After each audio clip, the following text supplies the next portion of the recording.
শিক্ষাগত যোগ্যতা সনদ জালিয়াতি ও নানা অনিয়মের অভিযোগে চকরিয়া সাব রেজিস্ট্রার কার্যালয় থেকে বরখাস্তকৃত দলিল লেখক মোহাম্মদ বারেক মিয়া সনদবিহীন দলিল সৃজনের কাজ চালিয়ে যাচ্ছে।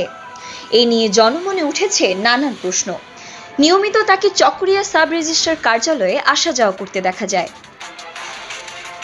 সম্প্রতি কক্সবাজার জেলা রেজিস্ট্রার মোহাম্মদ রেজাউল করিম বকশী ও চকরিয়া সাব রেজিস্ট্রার মোহাম্মদ সালাউদ্দিন আহমেদকে চকরিয়ার দলিল লেখক মাসুদুল ইসলামের নেতৃত্বে জালিয়াতির অভিযোগে সনদ বাতিল হওয়া বারেক মিয়া সহ ফুলের তোড়া দিয়ে শুভেচ্ছা জানাতে দেখা যায়। ছবিটি সামাজিক যোগাযোগ মাধ্যমে ছড়িয়ে পড়লে সৃষ্টি হয় নানান বিতর্কের। কালকে জেলা রেজিস্ট্রার আসছিল, একে ফুল দিয়ে বরণ করছে মানে বারেক মিয়া।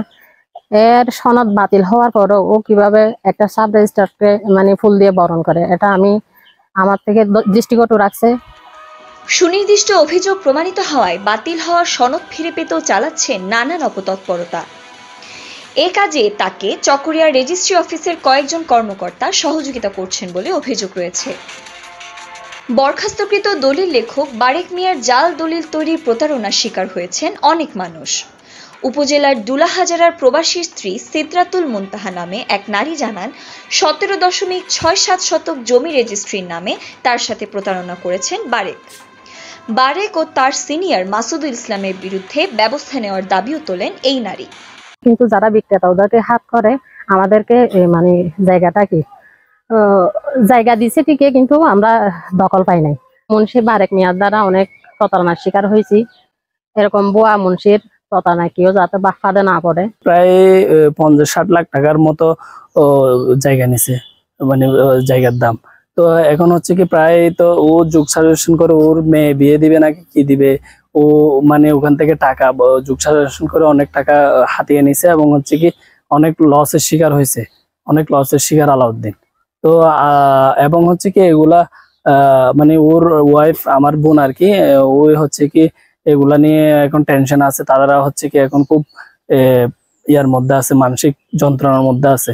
এরকম প্রতারকদের উপযুক্ত শাস্তি এবং তার অফিস এবং তার যে ইয়ে আছে এগুলা যাতে হলে সিলগালাঘর দেওয়া হয় এবং হচ্ছে কি সরকার এবং জনগণ এই ব্যাপারে যাতে হচ্ছে সোচ্চার হয় এবং হচ্ছে কি তার ব্যাপারে পদক্ষেপ গ্রহণ করে প্রশাসন। দুলাহাজরা বাজারে তার রয়েছে আরো একটি ব্যক্তিগত চেম্বার। ভুক্তভোগীদের ধারণা সেখানে জাল দলিল প্রস্তুতির কার্যক্রম চলে। এসব বিষয়ে বক্তব্য নিতে মোহাম্মদ বারেকের সাথে মুঠোফোনে যোগাযোগ করা হলে তিনি দাবি করেন জেলা রেজিস্ট্রারকে ফুল দেওয়ার ছবিটি এডিট করা এবং অসুস্থতার অজুহাত দিয়ে তিনি সংযোগ বিচ্ছিন্ন করে দেন। ওই ছবিটা কি আপনার কিছু আছে? আমি আপনার সাথে দেখা করবো, আমি একটু অসুস্থ আছি। জেলা রেজিস্ট্রার মোহাম্মদ রেজাউল করিম বকশী জানান তাকে ফুল দিতে দলিল লেখকদের সাথে কে কে এসেছেন তিনি জানেন না এবং লাইসেন্স ছাড়া কোনো দলিল লেখক অফিসের কার্যক্রমে অংশ নিতে পারবেন না। তার ব্যত্যয় ঘটলে তিনি ব্যবস্থা নেবেন। আমি তো মানে বারেককে আসলে আমি চিনি না। আমি বলছি যে এখন যেহেতু আমার সাথে বলছেন ছবি আসছে বা এরকম কিছু বলতেছে না, আমি আসলে ওনাকে চিনি না। ওখানে তো সবাই আসছে সাথে বারেক, আমি সত্যি কথা চিনি না। এক নম্বর ওটা গেল। আর দুই হলো যে লাইসেন্স যদি মানে না থাকে তাহলে সে অফিসের কোনো কার্যক্রমে অংশগ্রহণ করতে পারবে না। এই বিষয়টা আমি দেখবো ইনশাল্লাহ। হ্যাঁ, আমি বারেককে আমি খোঁজ নিয়ে অফিসার মাধ্যমে খোঁজ নিয়ে লাইসেন্স না থাকলে তো সে কাজ করতে পারবে না। এদিকে চকরিয়া রেজিস্ট্রি অফিসে নানা অনিয়ম হচ্ছে জানিয়ে দুর্নীতি দমন কমিশন সহ ঊর্ধ্বতন কর্মকর্তাদের অনুসন্ধানের দাবি তুলেছেন ভুক্তভোগীরা। News desk, TTN. কক্সবাজারে কোরাল রিফ পূর্বিতায় সমাপনী বিক্রয় উৎসব। রেডি ফ্ল্যাট দেখে কিনুন। 3 বেড 3 বাথ ড্রয়িং ডাইনিং সহ প্রিমিয়াম অ্যাপার্টমেন্ট। প্রকল্পে পাচ্ছেন greenery apartment, infinity swimming pool, gym, children play zone, community hall, library, barbecue corner সহ অন্যান্য বিশেষ সুবিধা। কক্সবাজার পুলিশ সুপার কার্যালয়ের মোড়ে রেডি ফ্ল্যাট দেখে কিনুন।